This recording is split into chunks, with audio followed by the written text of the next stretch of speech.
অনুরোধ, পারবেন না করবেন না কোনো আমল, কিন্তু অযথা বাড়িয়ে করবে না। কেন?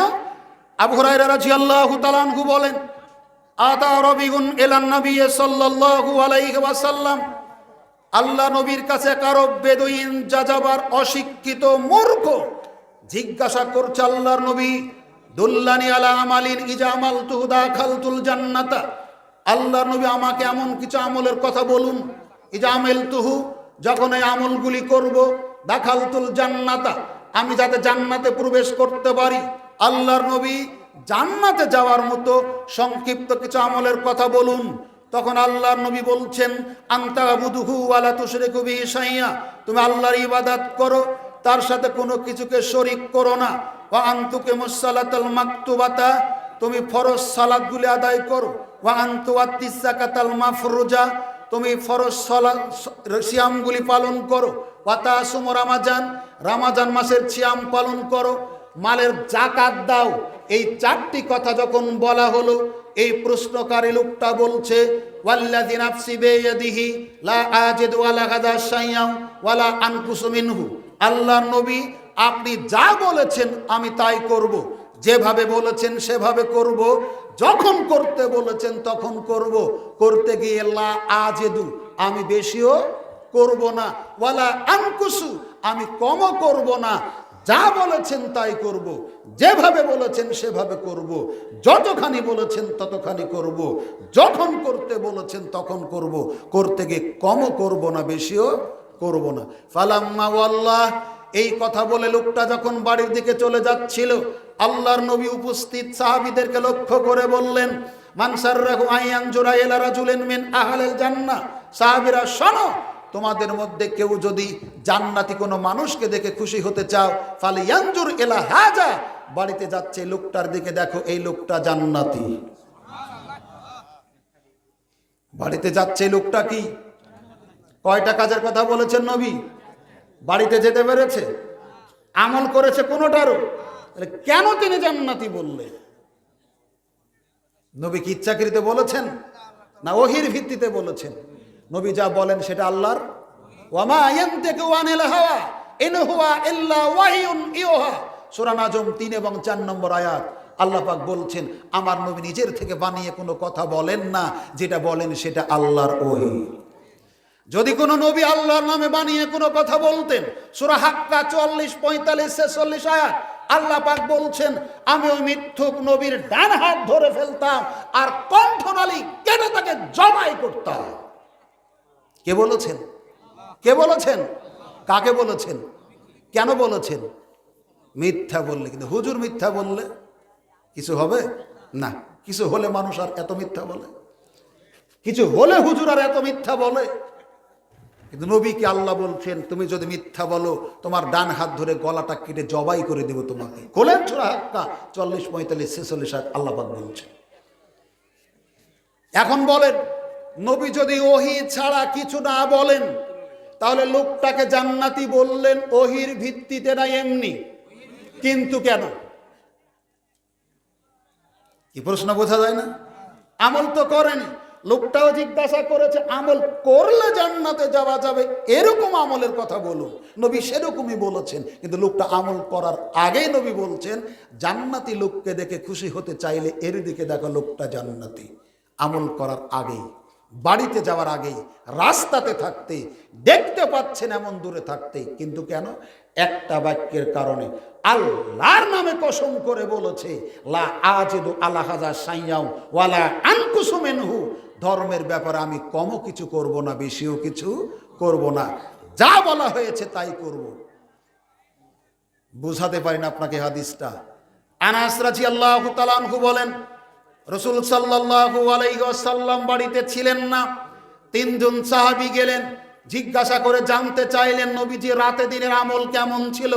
যেমন ছিল তেমন বলা হলো। 3 জনের একজন বলছে, কোথায় নবী আর কোথায় আমরা? তার ইবাদত করলেও চলে, না করলেও চলে, কম করলেও চলে, বেশি করলেও চলে, তার জীবনে পাপ নেই, আমাদের তো অনেক পাপ। 3 জনের একজন বলছে, আমি সারা জীবন সালাত আদায় করব, কখনো থামবো না। নিয়তটা ভালো না খারাপ? অবশ্যই ভালো। আপনাকে পিটিয়ে বুঝিয়ে জেল জারিমানা করেও মসজিদের দিকে নিয়ে যেতে যাওয়া যায় না, লোকটা এমনিতে পড়বে। নিয়াত ভালো না বাবা? নিয়াত ভালো। দ্বিতীয় জন বলছে তুমি নামাজ নিলে আমি সারা জীবন রোজা থাকবো, কখনো ছাড়বো না, যেহেতু আমার পাপ বেশি। নিয়াত ভালো না খারাপ? এটাও নিয়াত ভালো। আপনার রোজা আসতেই গ্যাস্ট্রিকে ভোগেন, প্যান্টোনিক্স, এসোনিক্স, সেকলো, সার্জেল, কত ট্যাবলেট গ্যাসের আপনার পকেটে, বলছেন হুজুর আপনি বুঝবেন না।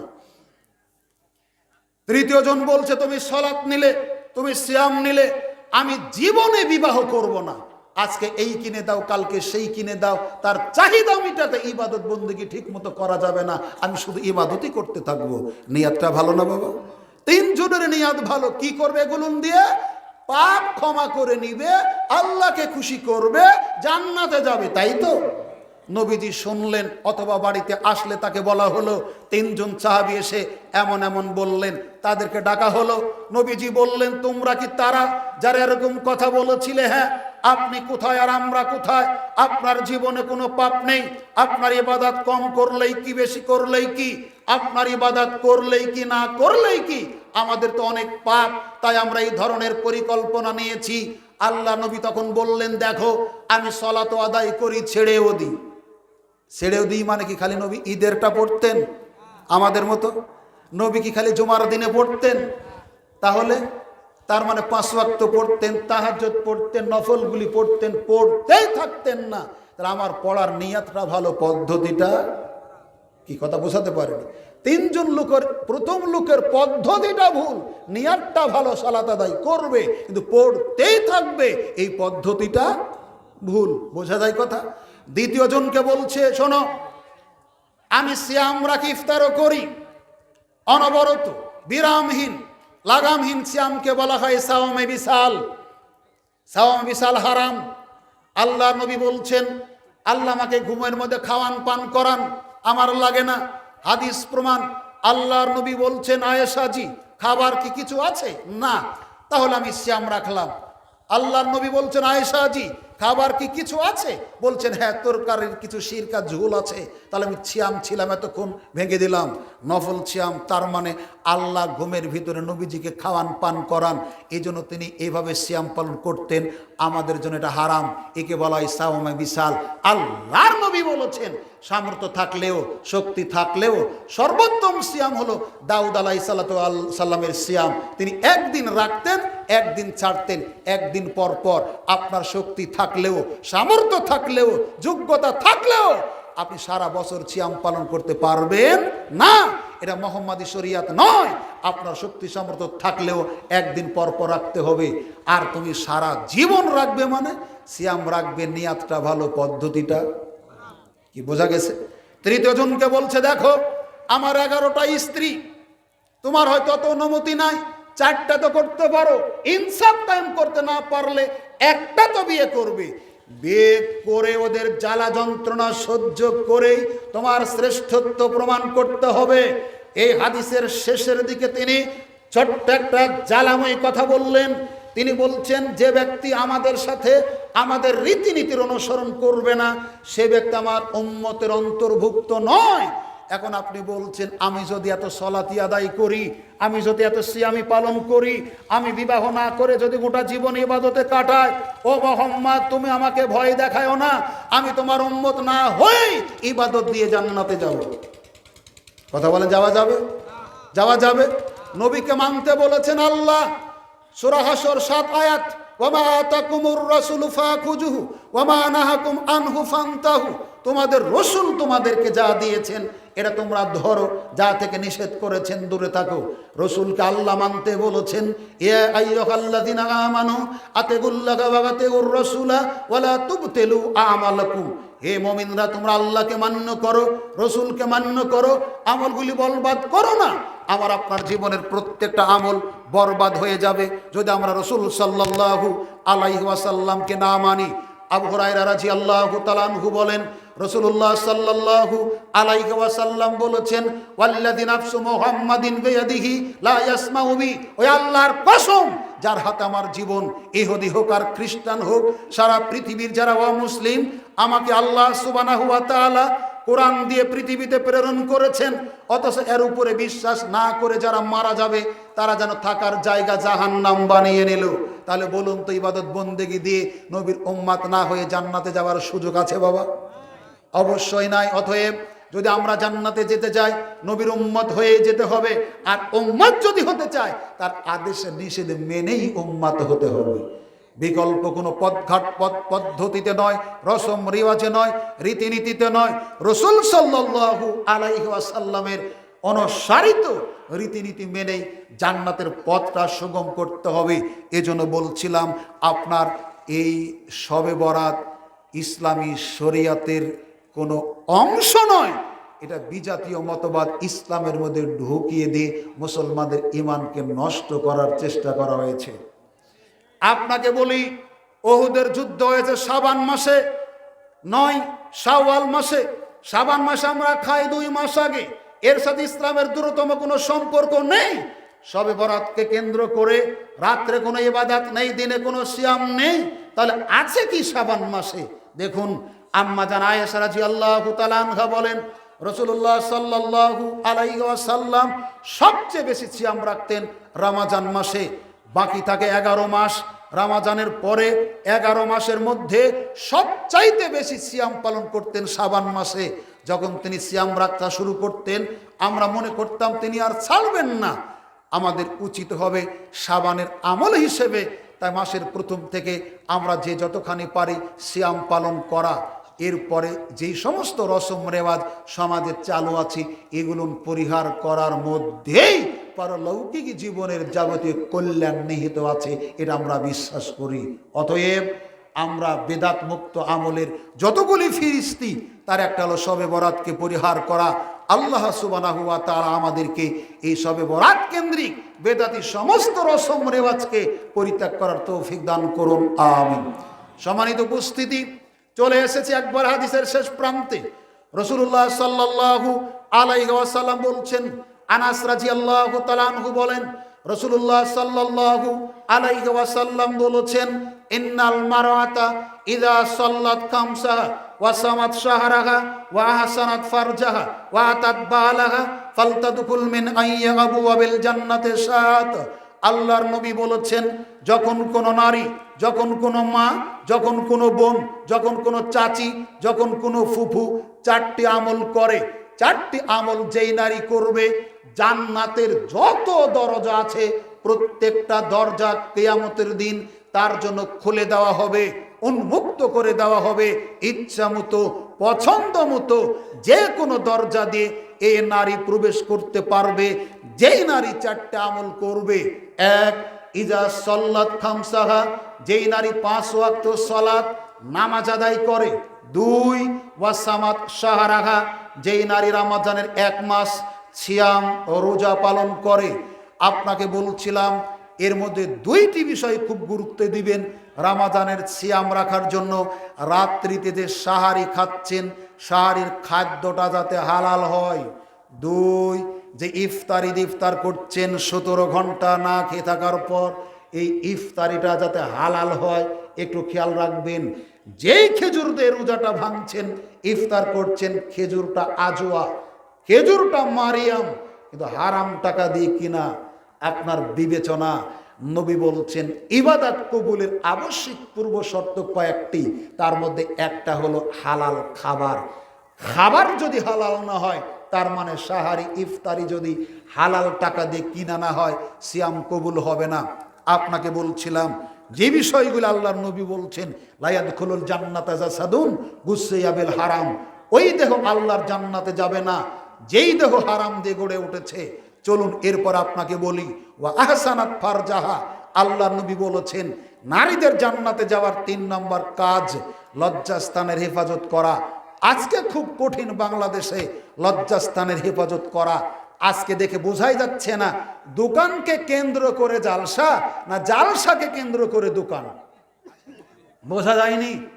কোনো জায়গায় বোঝা যায় না দোকানকে কেন্দ্র করে জালসা, দোকানপাট বসবে, কিছু মানুষ আসবে, ওদেরকে যদি দিন ধর্মের দুটো কথা শোনানো যায় উপকার হবে, এই মনে করে করা না জালসা কেন্দ্রিক দোকান।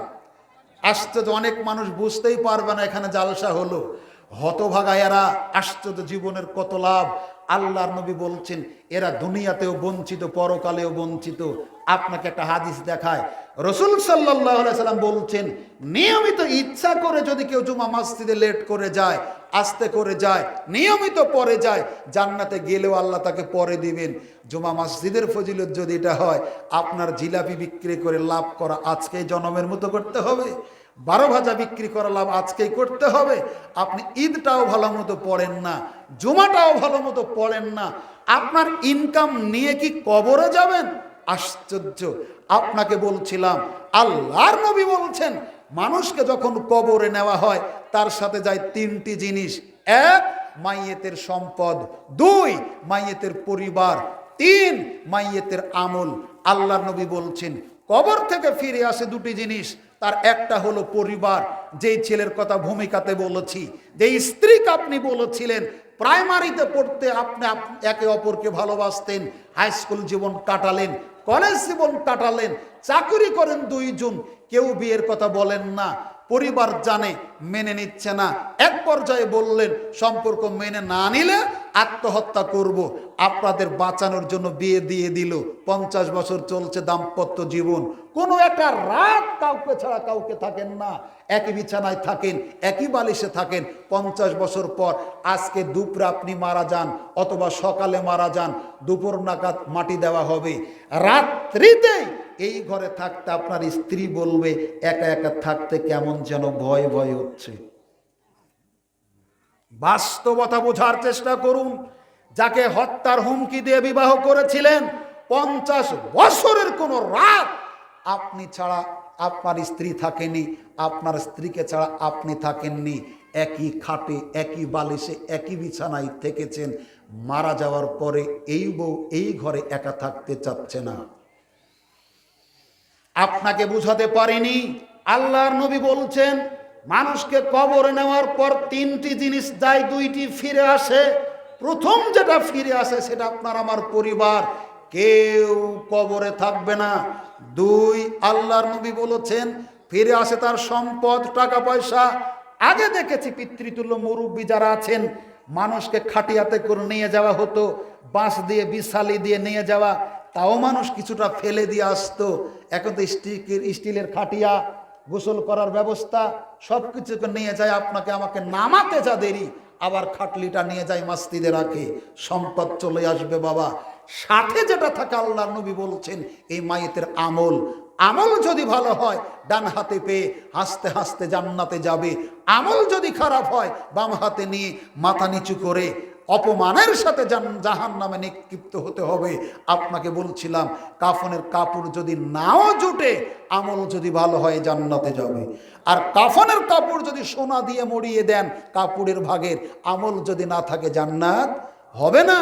বিবেচনা করুন, দুনিয়াকে কাজে লাগানোর চেষ্টা করুন পরকালের স্বার্থে। আল্লাহর নবী বলছেন আদম সন্তান দাবি করে মালি মালি, আমার মাল আমার মাল। আজকে তুমি জালসাবাদ দিয়ে পেঁয়াজি জিলাপি ভাজার দোকান দিয়েছো, মসজিদে জুমার দিনে তুমি 2 দিকে খেলনার পসরা নিয়ে বসো, ঈদের দিনে খুতবা লম্বা হলে লুকমা দাও, খুতবা সংক্ষিপ্ত করেন, চামড়া কিনতে যাওয়া লাগবে, খুতবা সংক্ষিপ্ত করেন, লাচ্চা সেমাই খাওয়া লাগবে, আপনার ব্যস্ততা ফুরায় না কোনো জায়গাতে। আল্লাহর নবী বলছেন আদম সন্তান তুমি দাবি করো আমার মাল আমার মাল, তুমি কি জানো তোমার মাল হলো 3টি। 1, যেটা তুমি খেয়ে শেষ করে ফেলেছো, 50 কেজির বস্তা চাউল নিয়ে এসেছেন বাড়িতে, 1 কেজি রান্না করা হয়েছে, যেটা খেয়েছেন আপনি এটা আপনার ড্রামে বস্তায় যেটা আছে এটা আপনার তকদিরে নাও হতে পারে।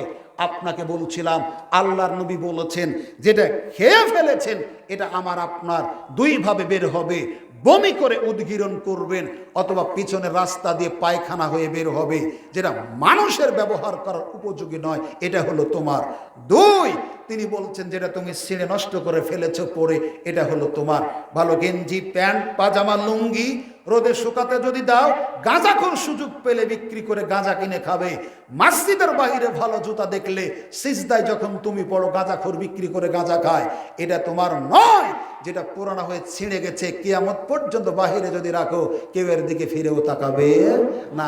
যেটার দিকে কেউ তাকাবে না, এটা তোমার। আদম সন্তান শোনো, যেটা তুমি খরচ করে শেষ করে ফেলেছো, এটা তোমার। আর ব্যাংক ব্যালেন্স, সোনালী, অগ্রণী, জনতা, ঠেঙ্গামারা, অ্যাসড, গ্রামীণ ব্যাংক, যেখানে যত তোমার অ্যাকাউন্ট খোলা আছে, তুমি মরে দেখো কে পায়। কথা বলেন, কথা বলেন। তুমি মরে দেখো কে পায়। এই বাস্তবতাকে বিশ্বাস করুন। অতএব বেঁচে থাকা কালীন সময়কে কাজে লাগানোর চেষ্টা করুন। বলছিলাম, আল্লাহর নবী বলেছেন, যেই নারী 4টি কাজ করবে, জান্নাতের সবকটি দরজা তার জন্য খুলে দেওয়া হবে। 1, ইজা সল্লাত খামসাহা, যখন 5 ওয়াক্ত সালাত আদায় করবে। 2, ওয়াসামাত শাহরাহা, যখন রমজান মাসে সিয়াম পালন করবে। 3, ওয়াহাসানাত ফারজাহা, যখন একজন নারী লজ্জাস্থানের হেফাজত করবে। রাসূলুল্লাহ সাল্লাল্লাহু আলাইহি ওয়াসাল্লামকে জিজ্ঞেস করা হলো, আল্লাহ নবী, আইয়ুন নিসায়ে খায়রুন, উত্তম নারী কোনটি, উত্তম নারী কারা, তাদের সম্পর্কে বলুন। তখন তিনি বললেন, যে নারীর দিকে তাকালেই তার স্বামীকে খুশি করতে পারে, এই নারী হলো উত্তম। দেখি তো আমাদের বাসা বাড়িতে যাদের বউ আছে, এরকম বউ খুব কম আছে। যার দিকে তাকালে খুশি হওয়া যায়, সান্ত্বনা পাওয়া যায়, জীবনের কষ্ট ক্লেশ ভোলা যায়। আল্লাহ নবী বোঝাচ্ছেন, তুমি মাঠে ঘাটে কাজ করবে, মিল ফ্যাক্টরিতে কাজ করবে, ক্ষেত খামারে কাজ করবে, অফিস আদালতে কাজ করবে, সব জায়গার টেনশন পেরেশানি নিয়ে যখন তুমি বাড়ির দিকে রওনা দিবে, দরজায় ডাক দিতেই তোমার স্ত্রী এমন অঙ্গভঙ্গি করে তোমার সাথে কথা বলবে, দেখেই তোমার সমস্ত গ্লানি, সমস্ত কষ্টের কথা ভুলে যাবে। আল্লাহ নবী বলছেন, এই ধরনের নারী, এই ধরনের বউ হলো জান্নাতি নারী। স্বামীদের সাথে ভালো আচরণ করতে মা বোনের অভ্যস্ত নয়। বন্ধু বান্ধব দুলাভাইয়ের সাথে ভালো আচরণ করে, স্বামীর সাথে ভালো আচরণ করতে জানে না। আল্লাহ নবী তারপরে বলছেন, স্বামী আদেশ করার সাথে সাথেই পালন করে যেই নারী, জান্নাতি সেই নারী। 3, তিনি বলছেন, স্বামী যেটা পছন্দ করে স্ত্রীও সেটা পছন্দ করে, স্বামী যেটা অপছন্দ করে স্ত্রীও সেটা অপছন্দ করে। এরকম স্ত্রী হলো জান্নাতি স্ত্রী। বহু কথার একটা কথা আপনাকে বলি, আপনার পরিবারে আপনি চাচ্ছেন বৃদ্ধ পিতামাতাকে এক সংসারে খাওয়াতে, পিতামাতাকে খরচ দিতে, আপনার স্ত্রীর কারণে আপনি পারেন না, সংসারে অশান্তি, বৃদ্ধ পিতামাতা মানুষের কাছে হাত পেতে খায়, আপনি সামাজিক মর্যাদা হারিয়ে ফেলেছেন আপনার স্ত্রীর কারণে। মা বোন, আপনাকেই বলছিলাম, আপনি মাঝে মধ্যে বাপের বাড়িতে যান, আপনার বৃদ্ধ পিতামাতার খেদমতে ঘাটতি যাতে না হয়, কমতি যাতে না হয়, ত্রুটি যাতে না হয়, এজন্য আপনি আপনার ভাইয়ের বউকে শাসান, ওসি এসপি দারোগার মতো, কিন্তু আপনি শ্বশুর শাশুড়ির খেদমত মোটেও করেন না। আপনাকে বলতে এসেছি, রাসূল সাল্লাল্লাহু আলাইহি ওয়াসাল্লাম বলেছেন, যখন একটা মুসলিম অসুস্থ হয়, তাকে কেউ দেখতে যায়, মাঝপথে আল্লাহ সুবহানাহু ওয়া তাআলা একটা ফেরেশতা দিয়ে তার পথ আটকান। জিজ্ঞাসা করা হয়, কোথায় যাবে? যাবো আমি ব্রজপুর। কেন? আমার দিনী ভাই অসুস্থ দেখতে। বলা হয়, দুনিয়াবি কোনো লেনদেন তার সাথে আছে কিনা? না, শুধু ধর্মের সম্পর্ক। ফেরেশতা তাকে বলেন, আল্লাহ আমাকে পাঠিয়েছেন সংবাদ দেওয়ার জন্য, আপনি যেমন লোকটারে ভালোবাসেন, আল্লাহ আপনাকে ওই রকম ভালোবাসেন। অপরিচিত লোককে ভালোবাসলে যদি এই ফজিলত হয়, আপনার শ্বশুর শাশুড়িকে ভালোবাসা কি তার চাইতে জরুরি নয়? আপনাকে বলছিলাম, আল্লাহ রাব্বুল আলামিন বলছেন সূরা বনী ইসরাঈল আয়াত নম্বর 23, ওয়া ক্বাদা রাব্বুকা আল্লা তা'বুদু ইল্লা ইয়াহু ওয়া বিল ওয়ালিদাইনি ইহসানা। আল্লাহ রাব্বুল আলামিন বলছেন, আমি তোমাদের উপর আবশ্যক করেছি আল্লাহর রাসূলের আনুগত্য করার পর, আল্লাহর ইবাদতের পর পিতামাতার খেদমত করতে। আল্লাহর নবীকে জিজ্ঞাসা করা হলো, মান আহাক্কা বিহুসনি সুহবাতি, আল্লাহর নবী, আমি যাদের খেদমত করব, খরচ করব, যাদের জন্য সেবা যত্ন করব, সবচাইতে পাওনাদারকে, সবচাইতে হকদারকে, সবচাইতে কার হক বেশি? তিনি বললেন, তোমার মায়ের। একবার বললেন তোমার মায়ের, দ্বিতীয়বার বললেন তোমার মায়ের, তৃতীয়বার বললেন তোমার মায়ের, চতুর্থবার বললেন তোমার বাপের, পঞ্চমবার তিনি বলছেন সুম্মা আদনাকা আদনাকা, এরপর যারা আছে তারা। আজকে হাদিসের অনুবাদ একটু বোঝা যাওয়ার চেষ্টা করুন।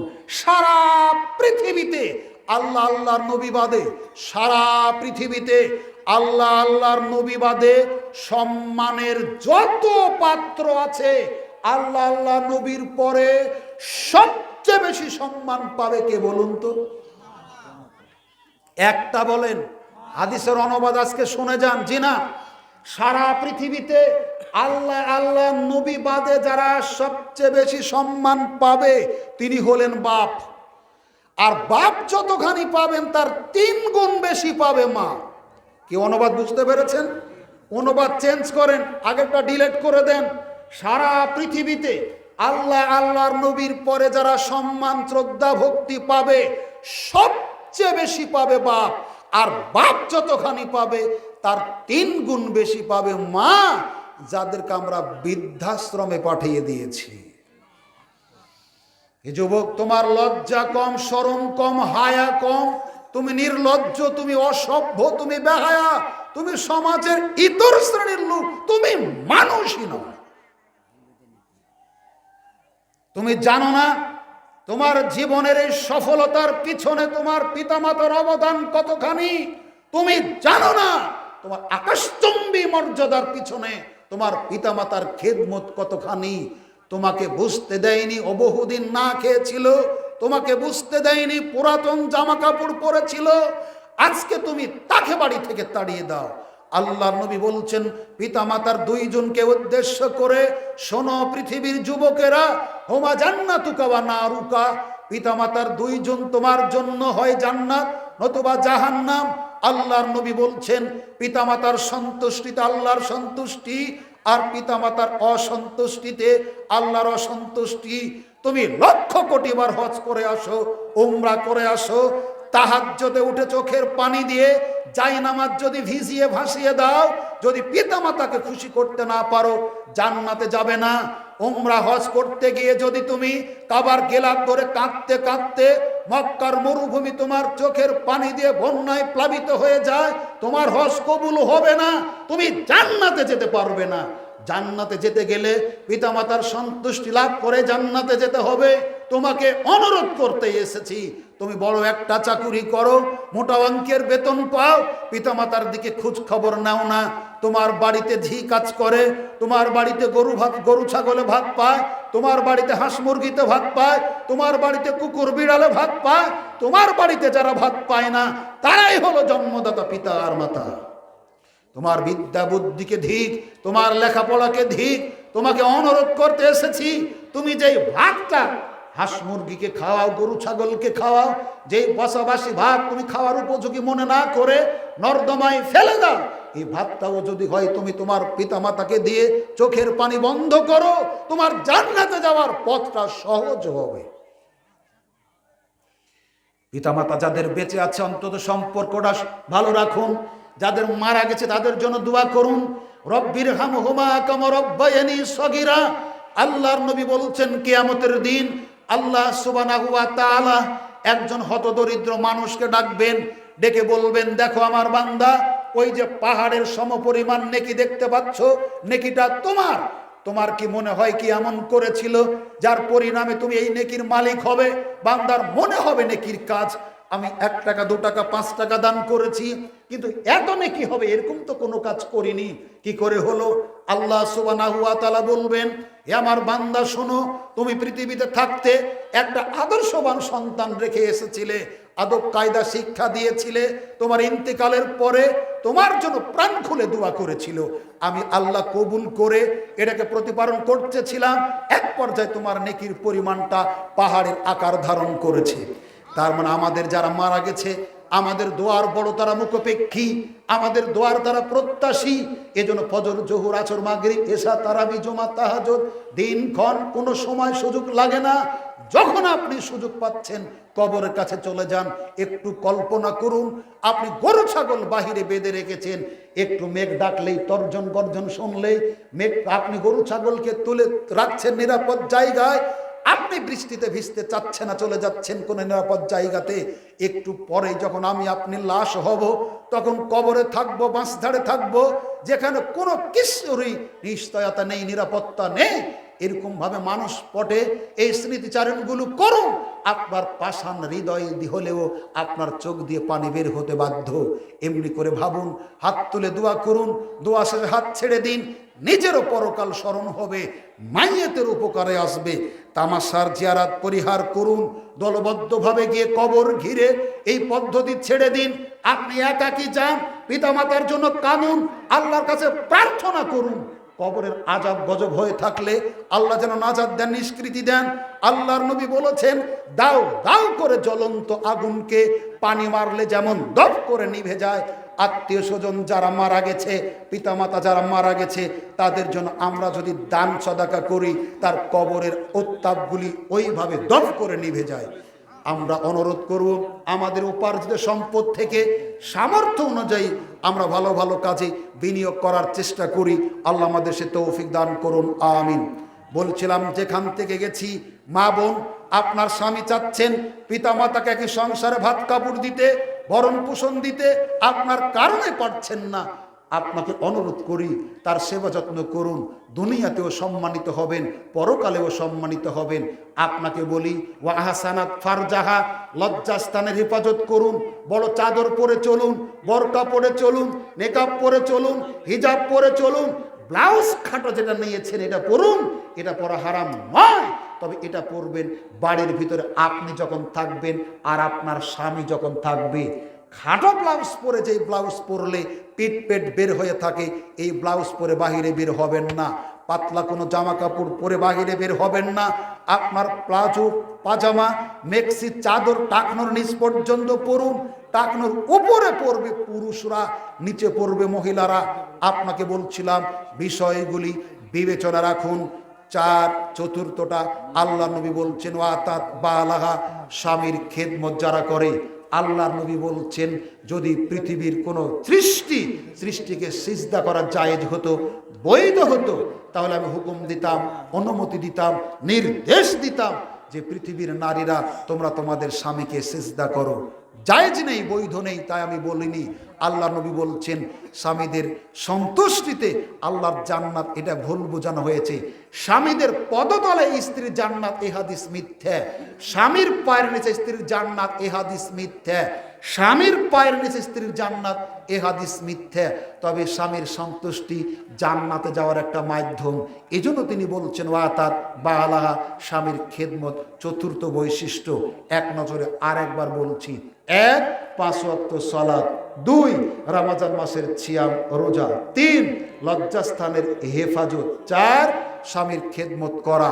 এই 4টি কাজ যে মহিলা করবে, রাসূলুল্লাহ সাল্লাল্লাহু আলাইহি ওয়াসাল্লাম বলেছেন, জান্নাতের যে কোনো দরজা দিয়ে প্রবেশের অনুমতি থাকবে, ইখতিয়ার থাকবে, পছন্দ মতো যে কোনো দরজা দিয়ে প্রবেশ করতে পারবে। হে আল্লাহ, আমাদের মা বোন যারা এসেছেন তাদেরকে 4টি আমল করার তৌফিক দান করুন। আমরা যারা পুরুষরা আছি, এই 4টি কাজ করার ব্যাপারে আমরা যেন তাদেরকে উৎসাহিত করতে পারি, তুমি আমাদেরকে সেই তৌফিক দান করো, আমিন। আল্লাহ, যারা আজকের এই মাহফিলের আয়োজন করেছেন, দয়া করে তুমি তাদেরকে কবুল আর সম্মানিত উপস্থিতি। নিশ্চয় আপনারা জানেন এই কথাটা আমাকেও কেন বলতে হয় বারবার, এটা আমাদের বুঝের বাহিরে। আমরা জানি একটা মসজিদ, হাদিস শুনে আমরা সুবহানাল্লাহ শুধু বলি। আল্লাহ নবী বলেছেন, যে ব্যক্তি আল্লাহর ইবাদতের জন্য একটা মসজিদ নির্মাণ করবে, আল্লাহ জান্নাতের ভিতরে তার জন্য একটা ঘর নির্মাণ করবেন। সুবহানাল্লাহ বলার জন্য তো হাদিস, এই হাদিস শুনলে সুবহানাল্লাহ বলতে হবে এমন কোনো দলিল নাই, কিন্তু এই হাদিসে কি বোঝানো হচ্ছে আমরা সবাই বুঝতে পেরেছি, পারিনি বাবা? সাহাবীরা বললেন, কে পারবে? যে মানে মসজিদের যত খরচ, আমাদের মধ্যে অনেক দরিদ্র মানুষ আছি যাদের একার পক্ষে সম্ভব নয়। সাহাবীরা এই প্রশ্নটাই করলেন, কে পারবে? কই যারা দায়িত্বশীল আছেন বুঝতে পারছেন তো, আপনারা ঢোকেন না, চাদর নিয়ে ভিতরে। জি, চাদর উঠবেন না কেউ।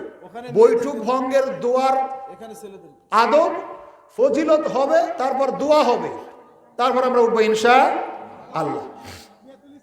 আল্লাহর নবী বলছেন, তাকে বলা হচ্ছে, কে পারবে যে একটা মসজিদ একাই করে দিতে? তখন নবী বলছেন, মসজিদটা যদি, সিজদার জায়গাটা যদি একটা পাখির বাসার পরিমাণও হয়, কি সুবহানাল্লাহ বলেন, অসুবিধা নেই, পকেটে একটু হাত ঢুকান, যার পকেটে যা আছে, বাড়িতে যাওয়ার যদি খরচ না লাগে, দেখার সুযোগ নেই, একটু দিয়ে দেন। আমরা দিব বেহিসাবি, আল্লাহও দিবেন। আমরা দিব গনে গনে, আল্লাহও দিবেন গনে গনে।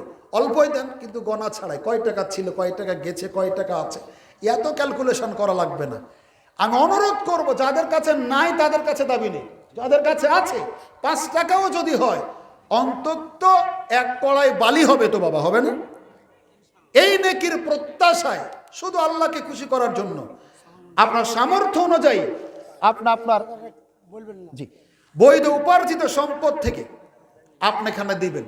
যারা গোপনে দান করছেন তাদের ফজিলাত প্রকাশ্যে দান করার চাইতে বেশি। কেন? প্রকাশ্যে দান করা যায়, দেখা দেখি যত মানুষ করবে সে সমপরিমাণ নেকির ভাগী হবে, কিন্তু আল্লাহর রাগ থাকতেও পারে বাবা, বান্দার উপরে পারে না? বান্দার উপরে আল্লাহর রাগ থাকতে পারে না? পারে। আল্লাহ নবী বলেছেন, গোপনে দান করলে ওই দানকারীর উপরে আল্লাহর রাগ যেটা থাকে এটা মিটে যায়, কিন্তু প্রকাশ্যে দান করলে এই গুণটা অর্জন করা যায় না। দ্বিতীয়ত, আমরা শুনেছি কিয়ামতের দিন আল্লাহর আরশের ছায়া ছাড়া আর কোনো ছায়া থাকবে না। সে ছায়ার নিচে কয় শ্রেণী মানুষ জায়গা পাবে? 7 শ্রেণী। শেষেরটা ডান হাতে দান করে, বাম হাত, তার মানে কি গোপনে করে। প্রকাশ্যে দান করলে নেকি হবে, আরশের নিচে জায়গা, বোঝাতে পারিনি কথা, ফজিলত। আবার প্রকাশ্যে দান করছেন, মানুষকে দেখানোর পরিকল্পনাও থাকতে পারে, গোপনে দান করলে এটা থাকে না। অথচ রিয়া, যারা মানুষকে দেখানোর জন্য দান করে, তাদেরকে দিয়ে জাহান্নাম উদ্বোধন করা হবে। অতএব চেষ্টা করি আমরা দান করব সেরেফ ইন্না সলাতি ওয়া নুসুকি ওয়া মাহইয়ায়া ওয়া মামাতি লিল্লাহি রাব্বিল আলামিন। আমার বেঁচে থাকা, আমার মারা যাওয়া, আমার কুরবানি, আমার সালাত, এক কথা সব কিছুই একমাত্র শুধুমাত্র কেবলমাত্র তার জন্য যিনি জগৎ সমূহের প্রতিপালক। এজন্য আমরা খুলুসিয়াতের আলোকে মা বোন যারা আছেন তাদেরকে অনুরোধ করব, আমার কোনো সচেতন মা অথবা বোন রুমাল চাদর চালিয়ে কোনো মুরব্বী সেখানে যান, তাদের কালেকশন করা অর্থগুলি স্টেজে জমা দেওয়ার চেষ্টা করুন। সম্মানিত সুধী মণ্ডলী, একেবারে শেষ প্রান্তে চলে এসেছি। মাহফিল, কোরআন তেলাওয়াত, মাজলিস, জালসা, তাফসিরুল কোরআন সম্মেলন শেষ করার পরে আমরা কি করব? আখেরি বলেন, আখেরি, আখেরি মানে কি? এক আখের যে কয়বার হলো, আপনি যে কতবার দেখলেন, আমি যে কতবার দেখলাম, এক আখের, এক আখের আউয়ালেও দেখি, আখেরেও দেখি, প্রথমেও দেখি, শেষেও দেখি, স্টার্ট দেখি, স্টপ দেখি, এগেইনও দেখি, মানে শুরু শেষ পুনরায়। দেখেন, রসুল সাল্লাল্লাহু আলাইহি ওয়াসাল্লাম বলেছেন, কথা বলবেন না, রসুল সাল্লাল্লাহু আলাইহি ওয়াসাল্লাম বলেছেন, কেউ যদি মাজলিসে বসে আলোচনা শুনে সবার শেষে এই দোয়া পড়ে, তাহলে বৈঠক চলাকালীন তার মাধ্যম দিয়ে যত শয়তানি কাজ হয়, পাপের কাজ হয়, এই দোয়া পড়ার কারণে সমস্ত পাপ আল্লাহ ক্ষমা করে দেন। আর এই যে সুবহানাল্লাহ মাঝে মধ্যে বললেন, তাসবিহ তাহলিল করলেন, আল্লাহ সুবহানাহু ওয়া তাআলা ফেরেশতা দিয়ে এই নেকিটা আপনার মোহরাঙ্কিত করে রাখেন। পোস্ট অফিসের চিঠিপত্র কেউ দেখেছেন?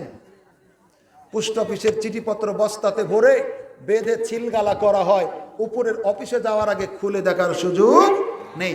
আল্লাহ নবী বলছেন, আজকে আসার বসার তাসবিহ তাহলিলের জিকির আজকারের নেকিগুলি আল্লাহ মোহরাঙ্কিত করে তার নিজের কাছে রেখে দেন, বৃদ্ধি করে করে কিয়ামতের দিন আমাকে আপনাকে দিয়ে দিবেন। আর এখানে বসে যে অন্যায়গুলি হলো, শয়তানের খপ্পরে পড়ে পেশাব করতে গিয়ে বিড়িও খাইলেন, হয় না এরকম? হয় না এরকম? এরকম পাপের কোনো কাজ যদি হয়, বৈঠক শেষে দোয়া যদি পড়েন, আল্লাহ নবী বলেছেন ওই পাপগুলি সমস্ত আল্লাহ ক্ষমা করে দেন। তার মানে আজকের এই মাজলিসের আমরা কোনো পাপ নিয়ে বাড়িতে যাব না, শুধু নিয়ে যাব নেকি ইনশাআল্লাহ। এর জন্য আখিরে মোনাজাত নয় বাবা, এর জন্য পড়তে হবে কি? বৈঠক ভঙ্গের দোয়া। কোরআন মাজিদ তেলাওয়াত করলেন, শেষের দোয়া। আপনি জালসা করলেন, শেষের দোয়া। সম্মেলন করলেন, শেষের দোয়া। তাফসির করলেন, শেষের দোয়া।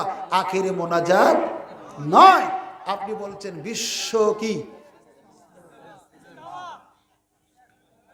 2-3টা দেশের মানুষ দিয়ে যদি বিশ্ব ইজতেমা হয় তা আরাফার মাঠকে কি বলবেন? জাতীয় ইজতেমা আর এটা ইন্টারন্যাশনাল ইজতেমা। বিবেচনা আপনাদের। সেজন্য আমরা আল্লাহর কাছে দোয়া করব, এই মসজিদকে মনোরম পরিবেশ আনয়নের জন্য যে যেখান থেকে সহযোগিতা করেছেন, আল্লাহ তুমি তাদের দানকে কবুল করো। আমাদের যারা মারা গেছে, আল্লাহ তুমি কবরের শাস্তিকে মাফ করে দাও। হে আল্লাহ, যারা অসুস্থ তাদেরকে তুমি সুস্থতা দান করো।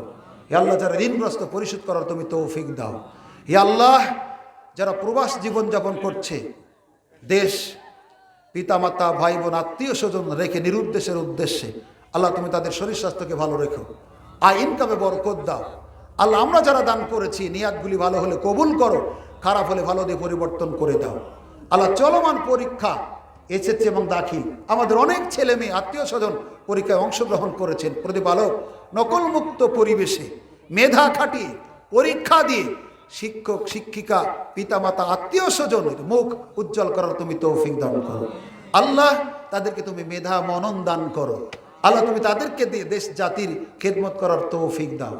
আলোচনায় যে বিষয়গুলো নিয়ে এসেছি, আলোচক শ্রোতা উভয়কে এর উপরে তুমি আমল করার তৌফিক দান করো। ইয়া আল্লাহ, আজকের এই মাহফিল পরকালীন জীবনের নাজাতের একটা মাধ্যম বানিয়ে দাও। এই মাহফিলকে সফল করার জন্য যারা অক্লান্ত পরিশ্রম করেছেন, যে যেভাবে, আল্লাহ তুমি তাদের সকলের পরিশ্রমকে কবুল আর মঞ্জুর করো। সবশেষে একটা দাওয়াত, আগামী বৃহস্পতি এবং শুক্রবার, আহলে হাদিস আন্দোলন বাংলাদেশ কর্তৃক আয়োজিত 34তম বার্ষিক তাবলিগি ইজতেমা নাউদাপাড়া রাজশাহীতে অনুষ্ঠিত হবে ইনশাআল্লাহ। প্রত্যেক বছরে নাই আপনার এই তাবলিগি ইজতেমাকে সফল করার জন্য সার্বিক সহযোগিতা করবেন, এই আশাবাদ ব্যক্ত করে আল্লাহ সুবহানাহু ওয়া তাআলার কাছে আমার জন্য দোয়া আছে।